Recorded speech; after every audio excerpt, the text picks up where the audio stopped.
জবাব যে কি জিনিস আমরা অনেকে জানি না, এই জন্য আমাদের ভেতরে কোনো সেন্স নেই। খলিফাতুল মুসলিমিন হযরত ওমর ইন্তেকালের 12 বছর পরে তিনি আসছিলেন সাদা কাপড় পরে। তার সন্তান আব্দুল্লাহর সাথে স্বপ্নে দেখা, ডাক দিয়ে বলে, আব্বা কোথায় ছিলেন আপনি? কতদিন আপনাকে দেখি নাই। হযরত আব্দুল্লাহ বলেন, বাবা কোথা থেকে আসলেন? এত সুন্দর কাপড় পরে, চুল এখনো ভেজা আপনার। হযরত ওমর বলেছিলেন, আব্দুল্লাহ আজ 12টা বছর দুনিয়ার জীবন ছেড়েছি, মহান আল্লাহর দরবারে আমার জীবনের কৃতকর্মের হিসাব দিচ্ছিলাম। শেষ পর্যন্ত মহান আল্লাহ আমাকে মাফ করে দিয়েছে। আমি এখন জান্নাতের নহর থেকে গোসল করে জান্নাতের দিকে যাচ্ছি এই সাদা পোশাক পরে। ও চিটাগাংবাসী, একটু মেধা খাটান, বুদ্ধি খাটান। যে লোকটা জান্নাতের গ্যারান্টি পেয়েছে জিন্দা অবস্থায়, জীবিত অবস্থায়, নবীজি তার হাতে সার্টিফিকেট দিয়েছেন, ওমর তুমি জান্নাতি। আকাশের যে তারকা দেখতে পান, কেউ যদি গণনা আরম্ভ করে হয়তো একদিন শেষ করে ফেলবে, কিন্তু নবীজি বলেন ওমর যত নেকির কাজ করেছে দুনিয়ায় কেউ গণনা করেও শেষ করতে পারবে না। কোন রাস্তা দিয়ে গেলে শয়তান পর্যন্ত 40 দিনও রাস্তায় যেতে ভয় পেত। নবীজি জানিয়েছেন, আনা খাতামান নাবিয়্যিন আলা নাবিয়্যা বাদি লাকানা ওমর, এই পৃথিবীতে আমি শেষ নবী, আমার পরে কোন নবী রাসূল আসবে না। যদি কেউ নবী হয় তাহলে ওমর আল্লাহর নবী হয়ে যাবে। এই হাদিস দ্বারা বোঝা যায় হযরত ওমরের ভেতরে যে কোয়ালিটি গুলো ছিল, নবী হবার সব যোগ্যতায় আল্লাহ তাকে দিয়েছিলেন। যেহেতু নবুয়ত শেষ, এই জন্য উনি নবী হতে পারেননি। বলেন কোন দরজার মানুষ তিনি? এত বড় পাওয়ারফুল মানুষও যদি এই অবস্থায় থাকে যে 12টা বছর হিসাব দেওয়ার পরে আল্লাহ তাকে নিজ গুণে মাফ করে দিয়েছে, আমাদের হিসাব দিতে কত বছর লাগবে আপনি বলেন? আমাদের পেছনের জীবনে তো এরকম কোনো কিছুই নেই, অথচ তার যে শাসনকাল, তামাম দুনিয়া অবাক হয়ে দেখে হযরত ওমরের শাসন ব্যবস্থা। আমরা অনেকেই নেকির কাজ মনে করি, এই যে সবে বরাত বা নিসফে শাবান চলে গেল, অনেকেই মনে করছে ভাগ্য পরিবর্তনের জন্য এটা বিশাল রাত, যা খাবো যা করবো এই রাতে সারা বছর এরকমই খেতে পারবো। নেকির কাজটা কি বাস্তবে আমরা তাও বুঝি না। কোরআন ওনারাও পড়েছিল, ইন্নাল্লাযীনা আমানু ওয়া আমিলুস সালিহাত, পৃথিবীতে যারা ঈমান আনে আর ঈমানের দাবি অনুযায়ী যারা ভালো ভালো কাজ করে, আমলে সালেহ করে, কানাত লাহুম জান্নাতুল ফিরদাউসি নুজুলা, তাদের আপ্যায়নের জন্য মহান আল্লাহ জান্নাতুল ফেরদাউস রেডি করে রেখেছেন। এই আয়াতটা আমরা এখন বাস্তবে যারা এখানে আলেম আছে, যারা জ্ঞানী মানুষ আছে, আমরা যেভাবে বুঝি ওনারা ওইভাবে বোঝেন নাই। ওনারা বুঝেছেন কি করে একটু খেয়াল করেন। খলিফাতুল মুসলিমিন হযরত ওমর তিনি ভালো কাজ করতেন, নেকির কাজ করতেন, কিন্তু কেমন? কুনতুম খায়রা উম্মাতিন উখরিজাত লিন-নাস, তোমরাই শ্রেষ্ঠ জাতি, তোমাদেরকে আমি মানুষের কল্যাণের জন্য বের করেছি। তার মানে তারা ভালো কাজ বলতে বুঝতো এই পৃথিবীর ময়দানে মানুষ হয়ে মানুষের উপকার করা, এটা সবচাইতে ভালো কাজ। এই নিসফে শাবানে ভাগ্য পরিবর্তনের রজনীতে, মুক্তির রজনীতে শবে বরাত নামে যেটা পালন করেছে চট্টগ্রামবাসী, যদি এভাবে পালন করতেন যে আজকের এই রাতে আমি সিদ্ধান্ত নিলাম, আমার টাকা পয়সা আছে, আমার প্রভাব আছে, আমার ক্ষমতা আছে, আমি এইগুলো খাটিয়ে 50টা মানুষের কর্মসংস্থান তৈরি করে দেব। কথা বুঝতেছেন? কিশোর গ্যাং তৈরি হচ্ছে, রাস্তায় ছিনতাই হয়, ডাকাতি হয়, কেন এগুলো করে? এ মানুষগুলো নিজের সংসার চালাতে পারে না, নিজের মেয়ে একটা জিনিস চাই দিতে পারে না, বাধ্য হয়ে যে মানুষ যাকাত দেয় না, যে মানুষ দান করে না, তার সম্পদের হক আদায় করে না, তাদেরকে ধরে অবৈধভাবে টাকাগুলো কামাই করে। আমি নিজেই যদি এই মানুষগুলোর কর্মসংস্থান তৈরি করে দিতে পারতাম।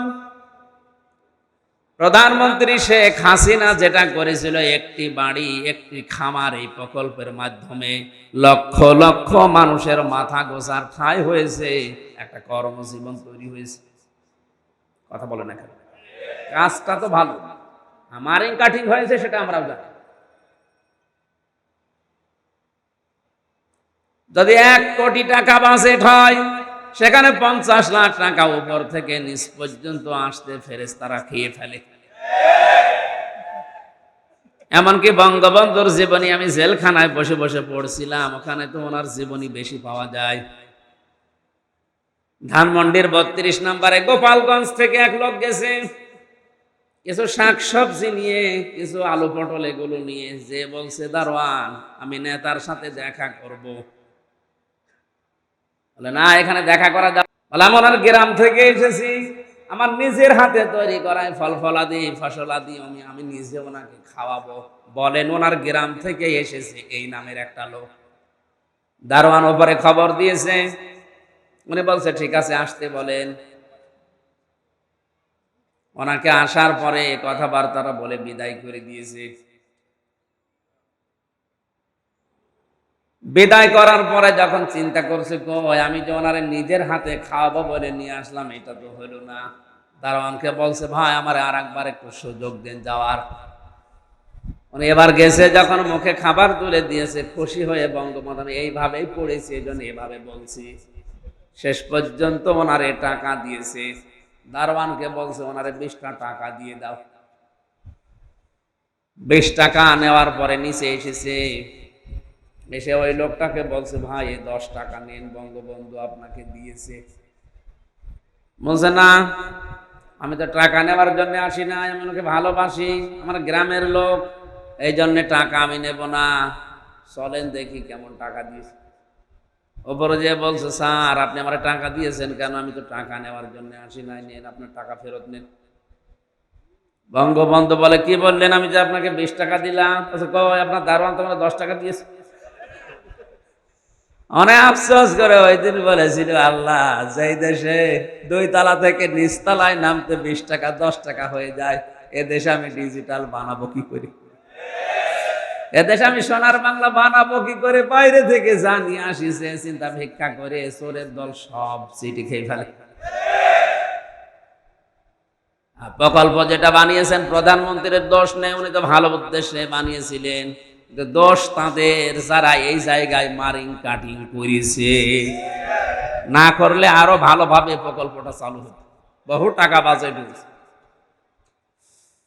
এমন এমন জায়গায় প্রকল্প দেখেছি উদ্বোধনের আগেই ভেঙে পড়ে গেছে, রড দেওয়ার কথা বাঁশ দিয়েছে।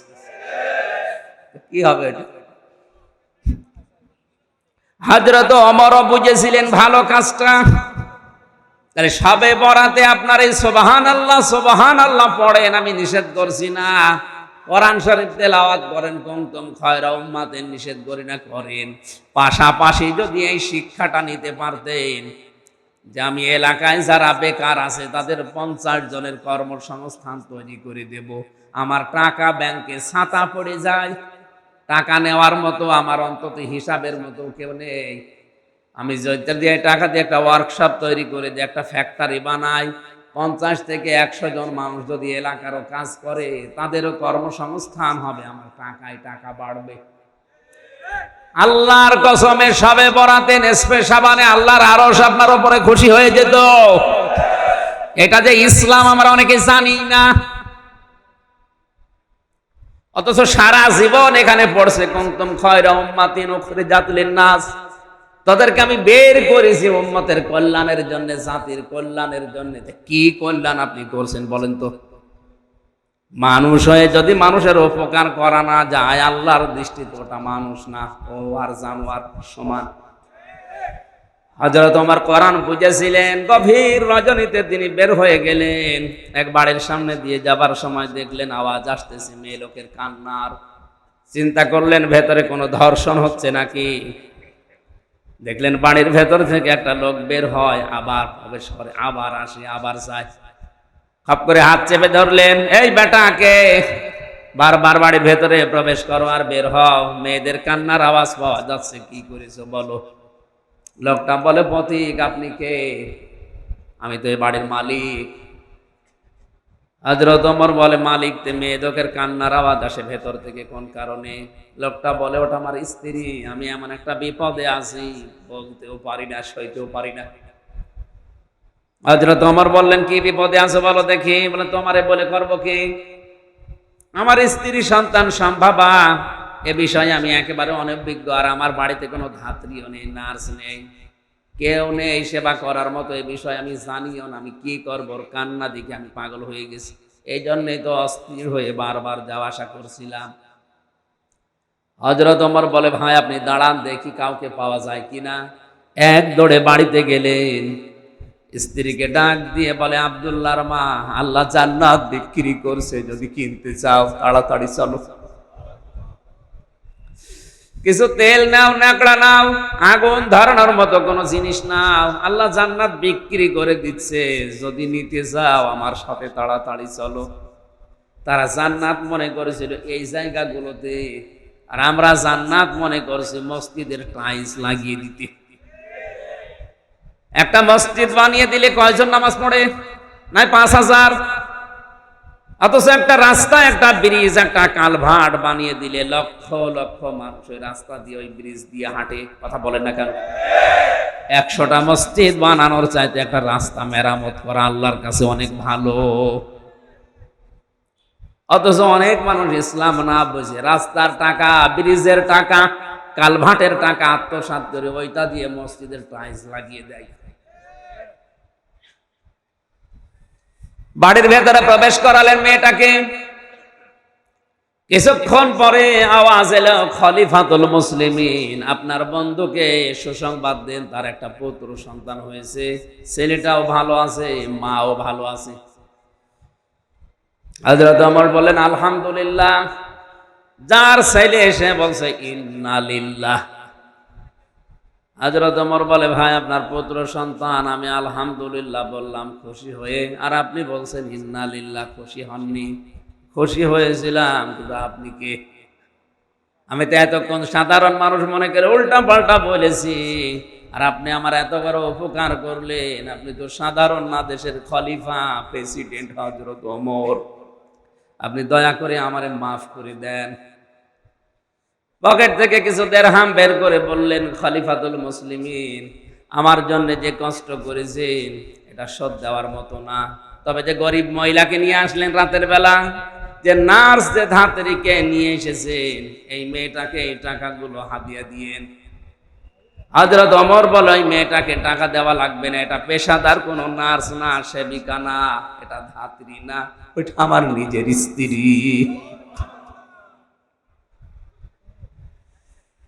বলেন তো, দেশের প্রেসিডেন্ট হয়ে একটা গরিব মানুষের মেয়ে সন্তান সম্ভবা, তার স্ত্রীকে সতীকাগারে গিয়ে ধাত্রীর কাজ করেছে প্রেসিডেন্টের বউ। বাংলাদেশে এমন একটা মেম্বারও পাওয়া যাবে? কত সহজ। নেক কাজই আমরা আন্দাজে বুঝি না কিছু। মানুষ হয়ে যদি মানুষের উপকার দুনিয়ায় কেউ না করে, আল্লাহর দৃষ্টিতে ওটা কিন্তু এই সূরা আলে ইমরানের 111 নাম্বার আয়াত অনুযায়ী মানুষের ভেতরে পড়ে না।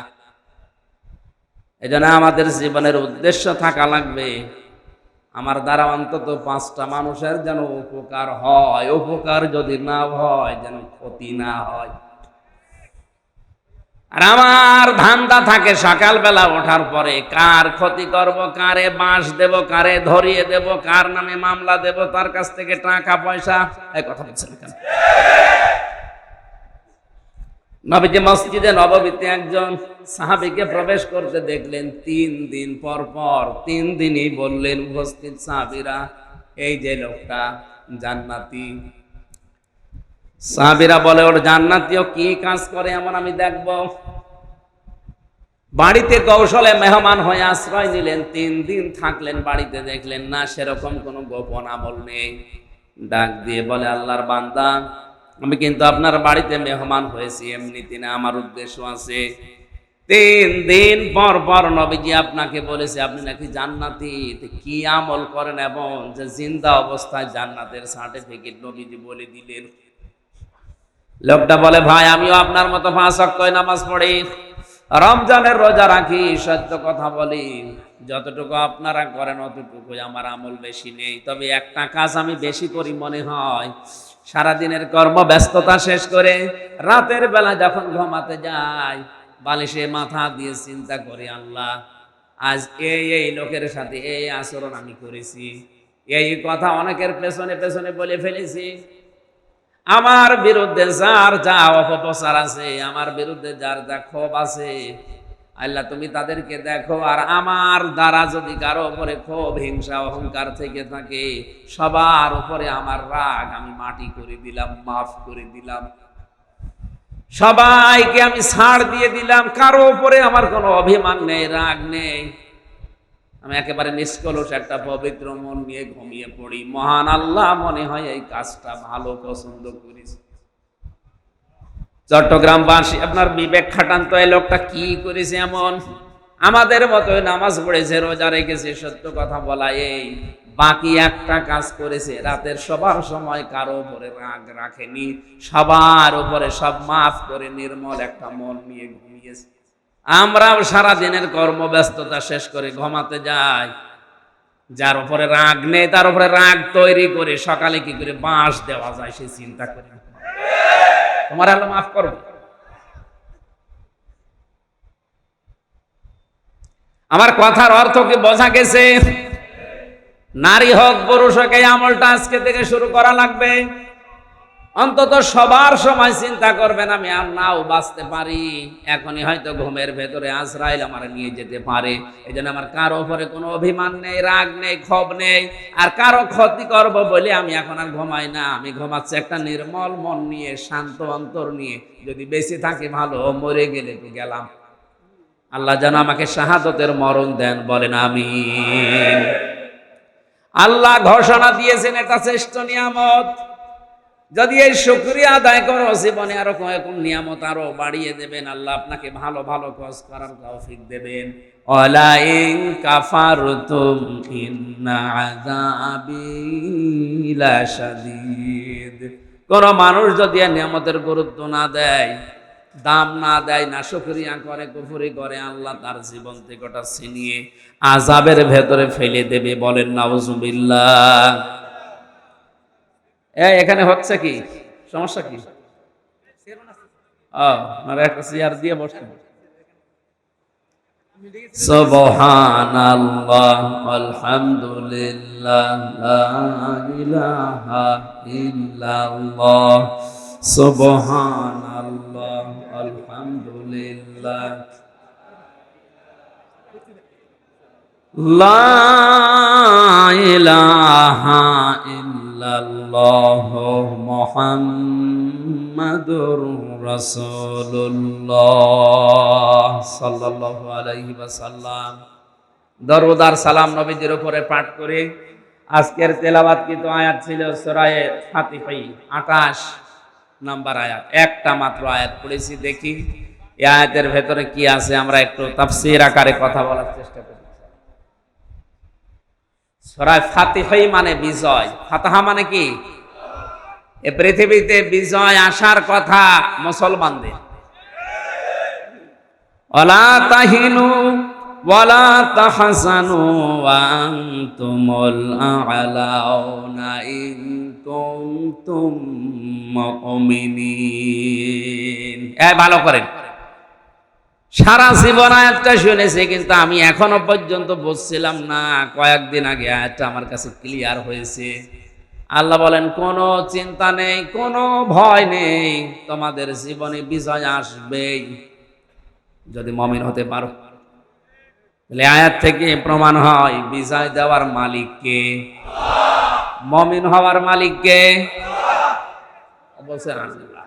আল্লাহ মুমিন হবে? আল্লাহ তো মুমিন আছে। আল্লাহর যে 99টা নাম আমরা অনেকে বলি, আল্লাহর নাম 5000। কত? এর ভেতরে অন্যতম নাম হচ্ছে মুমিন। মুমিন কার নাম? এক কথা বলে না কেন? আর আমরা হচ্ছে আব্দুল মুমিন, মুমিনের বান্দা। আল্লাহ তো মমিন আছে, আল্লাহ আবার মমিন হবে কেন? মমিন হওয়া লাগবে কাদের? আমাদের। বলেন কাদের? আর বিজয় দেওয়ার মালিক আল্লাহ। তাহলে আয়াত দ্বারা বোঝা যায় আমরা এখনো মমিন হতে পারিনি, এই জন্য আল্লাহ বিজয় আমাদের দেয় না। এই কথা বলেন না কেন? নাকি আল্লাহর দোষ? বিজয় দেওয়ার ক্ষমতা এখন এই 1400 বছর উনি হারিয়ে ফেলেছে, এখন আর নেই নাকি? আমি এই যে ভাইকে 200 টাকা দিয়ে বললাম মাছ নিয়ে আসেন, উনি বাজারে গিয়ে মাছ নিয়েছে, তো মাথা একটু খারাপ আছে, কারণ মাছ নিয়েছে পচা মাছ। কি মাছ বলেন? বাড়িতে নিয়ে আসার পরে আমারে ডাক দিয়ে বলছেন, দোকানদার প্রায় 250 টাকা চেয়েছে, 1 টাকাও কমে দেবে না, শুধু আমির হামজার নাম বলেছি এই কারণে 50 টাকা কম নিয়েছে। এই নেন। অথচ মাছের দাম 100 টাকা। মাছের দাম কত? 100 টাকা। আর 100 টাকা হাওয়া। আমারে যা বুঝিয়েছে আমি তাই বুঝলাম মনে করেন। আর একজনকে টাকা দিয়েছে 200, ও মাছ নিয়েছে 200 টাকায়, কিন্তু মাছটা একেবারেই পচা আর একেবারে নষ্ট, হাতে নেওয়া যাচ্ছে না। উনিও নিয়েছিলেন, কিন্তু অর্ধেক ভালো অর্ধেক পচা। এই লোকটা টাকা নষ্ট করে নাই, পুরো টাকায় দোকানদারকে দিয়েছে, কিন্তু মাছটা একেবারেই খারাপ, একেবারেই পচা। বলেন তো এই দুইজনের ভেতরে ভালো কোনটা? না, যে লোকটা 100 টাকা আত্মসাৎ করেছে আর 100 টাকা দিয়ে মাছ নিয়েছে, যদিও মাছটা অর্ধেক ভালো আছে, তারপরেও তো অর্ধেক পয়সা ফেলে দিয়ে খাওয়া যাবে। আর যার কাছে 200 টাকা দিলাম, দোকানদারকে 200 দিয়েছে, টাকা আত্মসাৎ করেনি, কিন্তু পুরাটাই পানিতে ফেলে দেওয়া লাগছে। আমরা এখনো ওইভাবে যোগ্যতা অর্জন করতে পারি না আল্লাহর কোরআনের ধাঁচ অনুযায়ী। এই জন্য মহান আল্লাহ আমাদেরকে বিশাল ক্ষমতা দেয় না, এমন মানুষকে দেয় যে অর্ধেক টাকা মেরে খায়। আমি আর নিচে নামলাম না। দোষ এখন আল্লাহর না, বিজয় উনি দিতে পারেন, কিন্তু শর্ত হচ্ছে ইন কুনতুম মুমিনিন, আমাদের মুমিন হওয়া লাগবে। আজ বাংলাদেশে কয়েকটা জরিপ বেরিয়েছিল জানুয়ারি মাসে, আপনারা পেয়েছেন কিনা জানি না। এদেশে 100 জনের 15 জন মাত্র বিশ্ব নবীকে একমাত্র আদর্শ মানে, আর 85 জন নবীকে বাদ দিয়ে অন্য কাউকে টানা নানায় চলছে। আপনি জরিপটা যদি সত্য হয় বলেন তো, মহব্বত দেখাতে দেখাতে যদি বলা হয় নবীর মহব্বতে হাত তোলেন, অনেকে ঠ্যাং তুলে ফেলে। অথচ বাস্তবতায় যে নবীকে আদর্শ হিসাবে মানে না, ওর আদর্শ হয়ে দাঁড়িয়েছে আবু জেহেল মার্কালো। এই জন্য আল্লাহ আমাদের হাতে এগুলো দিতে চান না, কারণ জানে যে এর যদি দেওয়া হয়, এ 200 টাকা দিয়েছে, 200 টাকায় পানিতে ফেলা লাগবে। আর অন্তত এখনো যাদের কাছে আছে, এ 50 টাকার কাজ করলেও 50 টাকা মেরে খাক, তাও তো কাজ হচ্ছে। ফাতাহা মানে বিজয়, এটা আল্লাহর হাতে, পৃথিবীর কারো হাতে বিজয় নেই, এটা আল্লাহ কারো হাতেও দেননি। মুমিন হতে পারলে আল্লাহ বিজয় অবশ্যই আমাদেরকে দেবেন। বিজয় নামে যে সূরাটা আমরা বলি সূরা নাসর, এটা অনেকেই আমার মনে হয় এখানে যারা আছে শুধু আলেমরা বাদ দিয়ে 100 জনের নারী পুরুষ মিলে 95 জন ভুল করবে। নুন সাদ রা নাসর, নাসর মানে সাহায্য, আর নুন সিন রা নাসর মানে ঈগল পাখি। নাসর মানে, আপনি যদি তেলাওয়াত ধরেন এখন নারী পুরুষ যারা আছে দেখেন সবাই এভাবে বলবে ইদা জা নাসরুল্লাহি ওয়াল ফাত। হয়েছে? এখানে সোয়াদ মুখ দল করে উচ্চারণ করা লাগবে। সোয়াদকে সিন দিয়ে বললে অর্থটা আকাশ পাতাল পাল্টিয়ে যাচ্ছে। যেখানে সাহায্য হবে সেখানে হচ্ছে ঈগল পাখি বা শকুন। আপনি যেন বলতে চাচ্ছেন যখন আল্লাহর সাহায্য আসবে তখন আপনি বিজয় দেখতে পাবেন।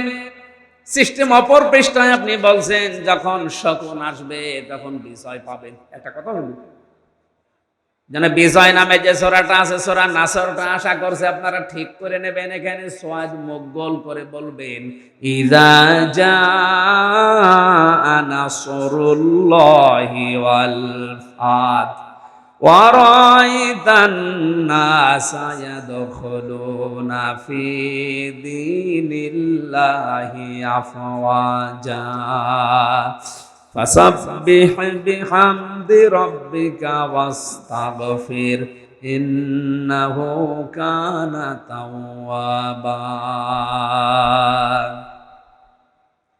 ওই সূরা ফাতিহা থেকে বিজয় থেকে 28 নম্বর আয়াতটা আমরা পড়েছি। আয়াতের সামারাইজ মূল বিষয় হচ্ছে আল্লাহ পাক যে ধর্ম যে ইসলাম যে দিন দুনিয়ায় পাঠিয়েছেন এটা তিনি বিজয় করবেনই। যত দিন আছে দুনিয়াতে যত নবীকে আল্লাহ পাঠিয়েছেন একটাই দায়িত্ব ছিল তাদের, ভালো করে খেয়াল করে। পৃথিবীতে যত নবী এসেছে যত রাসূল এসেছে এদের ভেতরে হয়তো শরীয়তের বিভিন্ন মাসলা মাসাইল নিয়ে বিভিন্ন বিধান নিয়ে মত পার্থক্য ছিল, কিন্তু এই বিধানটা নিয়ে দুনিয়ায় কোনো নবী কোনো রাসূলের ভেতরে মত পার্থক্য হয়নি। আমি আবার বলছি, হয়তো কোন নবীজির জামানায় নামাজ ছিল না, কোন নবীজির জামানায় যাকাত ছিল না, কোন নবীর জামানায় হয়তো হজ ছিল না। এভাবে ছিল বিভিন্ন জামানায় বিভিন্ন মাসলা মাসাইল নিয়ে, কিন্তু প্রতিটা জীবনে নবীদের এই কাজ ছিল আনাকিমুদ্দিন ওয়ালা তাতাফাররাকু ফি, যে দিন কায়েম করা লাগবে জমিনে আল্লাহর দিন কায়েম হবে, বিষয় কোনো মত পার্থক্য।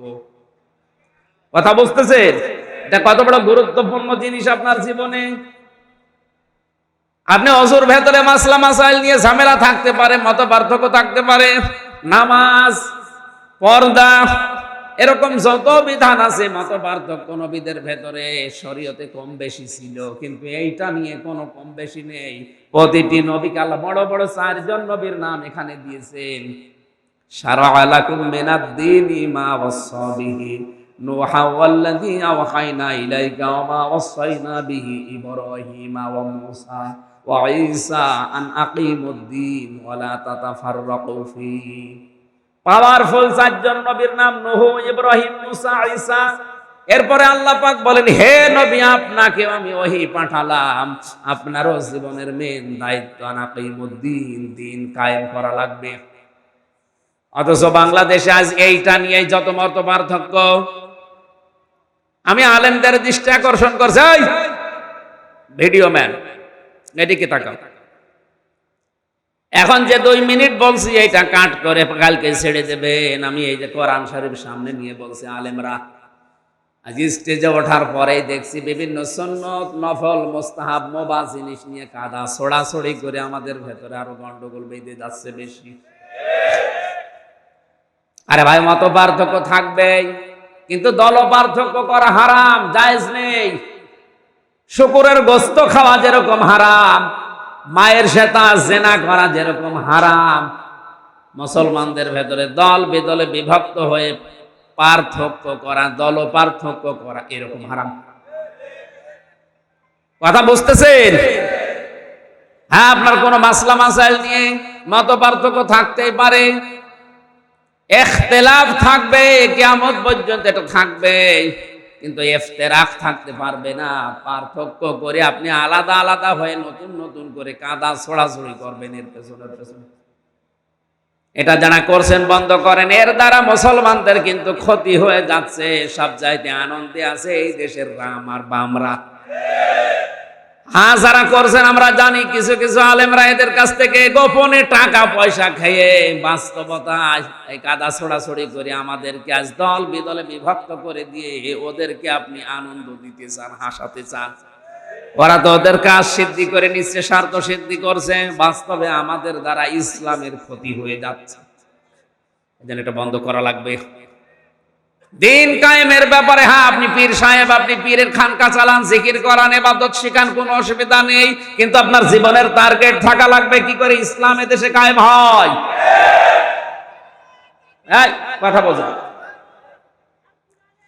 আপনি ইসলাম কায়েম করার জন্য কথা বলার চেষ্টা করেন। তাবলীগ জামাতে যারা আছেন তাবলীগ করেন, আমি নিষেধ করছি না, জীবন চিল্লায় চলে যান, কোনো অসুবিধা নেই, কিন্তু আপনার জীবনের একটাই টার্গেট থাকা লাগবে, বাংলাদেশে কি করে ইসলাম কায়েম হয়। যারা জামাত ইসলাম করছেন করেন, আপনার জীবনের টার্গেট থাকা লাগবে এই দেশে ইসলাম কি করে কায়েম হয়, কারণ এটা পৃথিবীর সব নবীদের মিশন এবং ভীষণ।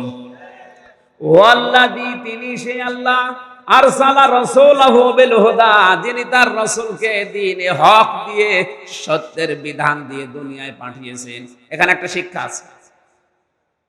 বাংলাদেশে আজ অনেকেই না বুঝে এই কথা মনে করে যে সব ধর্ম সমান, না, এটা হারাম। লাকুম দীনুকুম ওয়ালিয়া দীন, তোমাদের দিন তোমাদের, আমাদের দিন আমাদের, এই আয়াত দিয়ে দলিল দিচ্ছে যে সব ধর্ম সমান, না, এটা জায়েজ নেই। এই আয়াতের তাফসীর আপনি পড়েন, যত মুফাসসির আছে সবাই লিখেছে আল্লাহর কাছে একটাই ধর্ম, তার নাম ইসলাম, বাকি যা আছে একটাও আল্লাহর কাছে ধর্মই না। ধর্ম তো দূরের কথা, ধর্মই না। এই যে ইন্নাদ দীনা ইনদাল্লাহিল ইসলাম, দ্বীনের আগে আলিফ লাম আছে। কি আছে? চেয়ারম্যান সাহেব হয়তো আলেম না, উনি বুঝবে না, যারা আলেম জিজ্ঞাসা করেন। আলিফ লাম দেওয়া হয় চার কারণে, নির্দিষ্ট করার জন্য।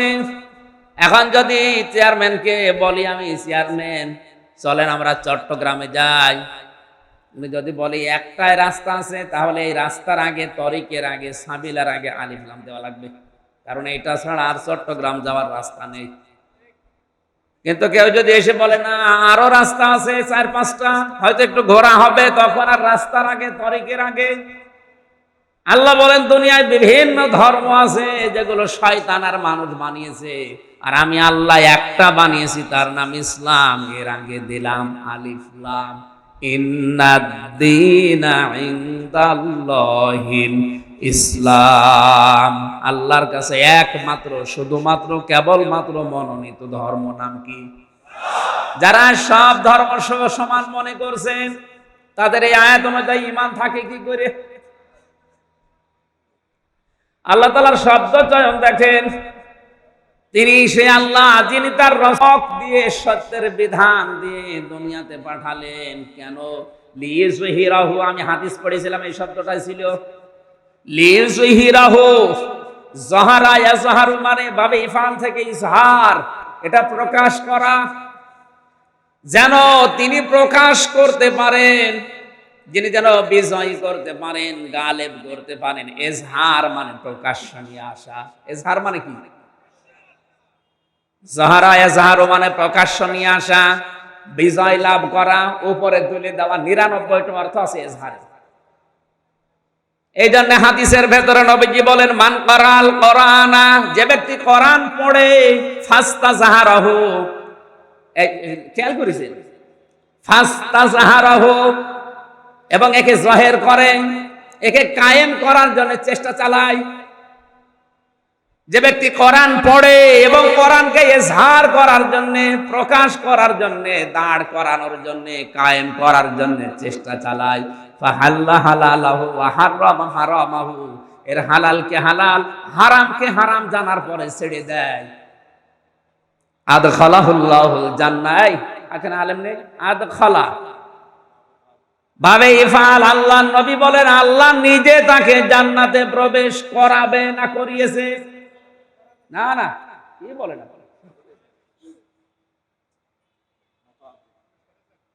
তাকে প্রবেশ করিয়ে দিয়েছেন।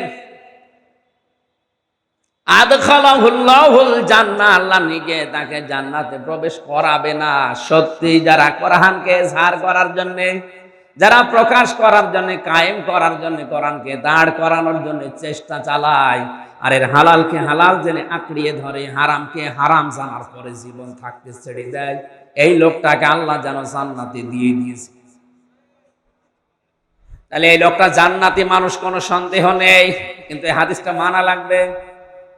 এতটুকু নবীজি শেষ করেননি, পরের অংশটুকু যদিও মুহাদ্দিসদের ভেতরে মত পার্থক্য আছে, তারপরেও বলছি ওয়া শাফাআহু ফি আশারাতিন মিন আহলি বাইতিহি কুল্লুহুম ক্বাদ ওয়াজাবাত লাহুন নার। আল্লাহর নবী বলেন এই লোকটাকে আল্লাহ সুপারিশ করার জন্য যোগ্যতা দেবেন এমন 10 জন মানুষের, তার পরিবারের লোক যারা জাহান্নামে যাওয়ার উপক্রম হয়ে গিয়েছে। এই জন্য নবীকে আল্লাহ যে দায়িত্ব দিয়েছেন, আমাদের জীবনের মেন দায়িত্ব এইটাই হওয়া লাগবে। আমি আর যাই করি মরণের আগে অন্তত এই চেষ্টাটা করব যে কি করে আল্লাহর কোরআন এ দেশে কায়েম হয়। এটা যদি কেউ রাজনীতি মনে করে, দুনিয়ার কাজ মনে করে ছেড়ে দেয়, ও আব্দুল্লাহ বিন উবাইয়ের মতো মুনাফিক হয়ে মরবে। আল্লাহ বলেন হে নবী আলাদ্দিনী কুল্লি, যত ধর্ম আছে দুনিয়ায়, যত দিন আছে, সব দিনের উপরে আমার ইসলামকে আপনি কায়েম করবেন। এটা তো ফেরেশতারা করে দেবে, কথা বলেন। এটা যদি কেউ শত্রুতা করে, বিরোধিতা করে, আজে বাজে মন্তব্য করে, ষড়যন্ত্র করে পেছন দিক থেকে, আল্লাহ বলেন কাফা বিল্লাহি শাহিদা, হে নবী আমি আল্লাহ আপনার জন্য যথেষ্ট এই কাজে। এই জন্য এই কাজের জন্য আপনি যদি কেউ এগিয়ে না আসেন, চট্টগ্রামের আল্লাহর দিন আল্লাহ টিকিয়ে রাখবে আপনাকে নিয়ে অথবা আপনাকে ছাড়া।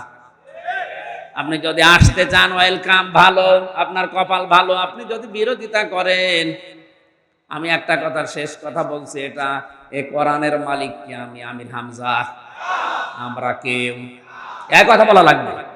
এ জমিনের মালিক কে? আমরা। জমিনের মালিক কে? কোরআনের মালিক। আমরা তাহলে কি? না না, আমরা খাদেম। আমরা এই কোরআনের কামলা, খাদেম, লেবার, মুনিশ, পাঠ যাই বলেন, আমরা তো খালি খেদমত করে যাচ্ছি। এই জমিনটাতে মনে করেন আমি সভাপতিকে বললাম ভাই 5টা মানুষ নিলাম এখানে ধান লাগাবে, 5টা পর্যন্ত ধান লাগান, বিকাল 5টায় আপনাদের বেতন দিয়ে দেব। বিকাল 5টা বাজতে মাত্র 10 মিনিট বাকি আছে, 5 জন মস্তান এসে বলছে না এ ধান সব তুলে ফেলো। এখন আমরা যদি বলি ভাই না আর 5 মিনিট 10 মিনিট পরে তোলেন, কারণ এ ধানও আমাদের না, এ জমিও আমাদের না, আমরা শুধু কামলা। আমরা কি 10 মিনিট পরেই মালিক এসে আমাদের বেতন দিয়ে দেবে, আমরা চলে যাব, তখন আপনি ধান তুলে ফেলেন, কোনো অসুবিধা নেই। কিন্তু 10 মিনিট আগে আমরা তুলতে দেব না, কারণ বিকাল 5টার আগে আমাদের বেতন। কথা বলে না কেন? এরপরেও যদি মস্তানরা বলে না আমরা তুলে ফেলবো, তখন বাধা দেওয়া লাগবে না? এক কথা বলেন, বাধা দিতে গিয়ে যদি হাতাহাতি হয় হোক, যদি ওকে মেরে ফেলা লাগে, কথা বলে না, মেরেও ফেলা লাগবে, কারণ আমার বেতন দরকার। বেতন না হলে আমার পরিবারের লোক চলতে পারবে না। এটা যেমন সহজে বুঝলেন। এখন মালিক এসে 10 মিনিটের ভেতরে মালিক এসে যদি দেখে না সব তুলে ফেলছে, ও মালিক মনে হয় কিছু বলবে না। না, ওনার যদি ক্ষমতা নাও থাকে ওই সময় উনি হয়তো ছাড় দেবে, দাঁড়িয়ে দাঁড়িয়ে দেখবে ঠিক আছে তোরা। ক্ষমতা যদি ওনার থাকে, গোপনে হয়তো এমন ধরা ধরবে, বাপ বলার সময় দেবে না। আমরা যারা কামলা আছি এই জমিনের, আমরা তো বিকাল 5টা মানে জীবনের শেষ দিন, এটা যেহেতু আমাদের আসল টার্গেট, আমরা করেই যাব। জীবনের শেষ দিন পর্যন্ত কোরআনে কারিম কি করে বাংলাদেশে কায়েম হয় আমরা চেষ্টা চালাবো। এই চেষ্টা করা আমাদের জন্য ফরজ, ফল দেওয়া আল্লাহর দায়িত্ব। কায়েম হলে ভালো, না হলেও আমার অসুবিধা নেই, কারণে কোরআনের মালিক আমি না, জমির মালিকও আমি না। কথা বলে না কেন? আমার তো বেতন দরকার, আমার বেতনের নাম, আরো জোরে বলেন বলেন, আমার বেতন বিকাল 5টায় দিয়ে দিলেই হবে, বাকি যা করার আপনি করেন। এরপরেও যদি মনে হয় যে মালিক কিছু বলছে না, ধান তুলে ফেলে মস্তানেরা, উনি দেখে আল্লাহ পাক মনে হয় ওনার মতো দুর্বল, উনি দেখতে চান 53 বছর হয়ে গেল এদেশে এখনো কোরআন কায়েম হয়নি, যারা কায়েম করতে যায় তারাই মার খায়। উনি মনে হয় দেখে দেখে আরো সে বসে বসে চিন্তা করছে যে যা মস্তানি করছো করো, আমি কিছু বলছি না, কিন্তু যখন ধরবো বাপ বলার সময় দেব না। কাফা বিল্লাহি শাহিদা দিয়েছেন, আমি আল্লাহই যথেষ্ট। কাফা শব্দের শাব্দিক অর্থ কারো লাগবে না। এই জন্য আমি কাউকে সরাসরি ধরি না, কিন্তু যদি একবার ধরি ওরে আর ছাড়ি না। আমার ছোট্ট একটা মেয়ে ছিল, ফারিহা জান্নাত, ওরে 1 বছর আমি জেলখানায় রেখে গিয়েছিলাম, এখন ও 4 বছর। ওর ওই সময় যখন ছোটবেলায় উপরে এরকম মারতাম, যত উপরে উঠতো তত হাসতো। আর বড়টার বয়স ওই সময় ছিল 6 বছর, পরে একটুখানি উপরে তুললে কান্নাকাটি করতো। বড়টার বিশ্বাস আমার উপরে যে আমার বাবা যত উপরে মারবে আমি তো ভারী হয়ে গেছি, যদি ভেতরে তুলতে না পারে হাত দিয়ে তাহলে আমি পড়ে গেলি, আমার লাগবে। ছোটটার কিন্তু ওই ভরসা নেই, ছোটটার ভরসা সব আমার উপরে, ওর বিশ্বাস আমার উপরে, আমার বাবা যত উপরে মারবে নিচে হাত পেতে রাখবে, আমারে পড়তে দেবে না। আমাদের ঈমান আমার ফারিহা জান্নাতের মতো এখনো হয়নি আল্লাহর উপরে। কবি এই জন্যই জানিয়েছেন, রেখো না মনেতে ভয় বান্দা খোদার, দূর হয়ে যাবে বাধা সব,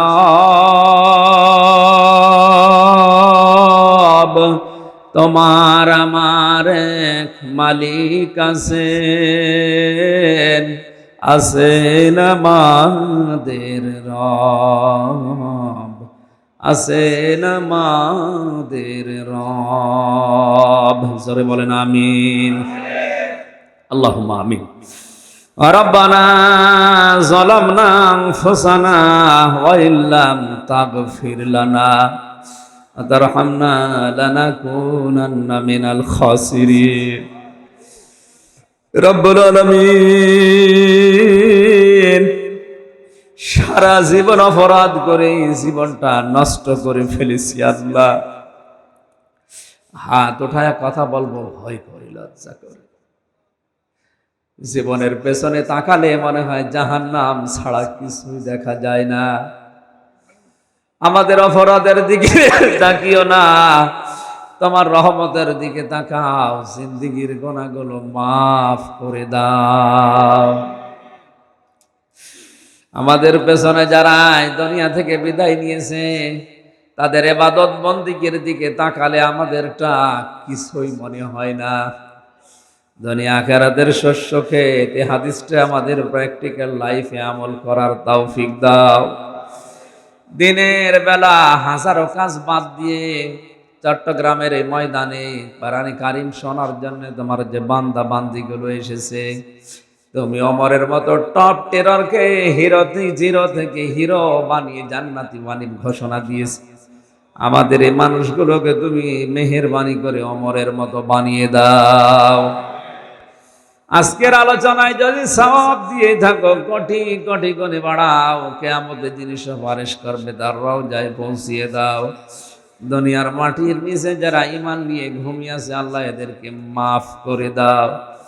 সম্মানিত মা বোনেরা এসেছে পর্দার আড়ালে, আলাদাভাবে তাদের জন্য কিছু বলতে পারলাম না, মেহেরবানি করে তাদের স্বামী ভক্তি বাড়িয়ে দাও, স্বামী স্ত্রীর ভেতরে মিল মহব্বত তৈরি করে দাও, রমজানের রোজা সঠিকভাবে পালন করার সুযোগ দাও, 5 ওয়াক্ত নামাজ আদায় করার তৌফিক দাও, পর্দায় খাস পর্দায় থাকার সুযোগ তাদেরকে দান করো।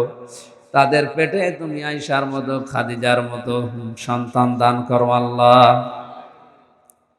মাহফিলের প্রধান অতিথি আমাদের মাননীয় এমপি সাহেব, বিশেষ অতিথি যারা এসেছে এদেরকে কবুল করো। সম্মানিত সভাপতি, যত আলেম ওলামা এসেছে আলেমদেরকে হযরতে আবু বকরের সাথে কবুল করো। আল্লাহ আমার কণ্ঠটা তুমি আগের অবস্থায় ফিরিয়ে দাও।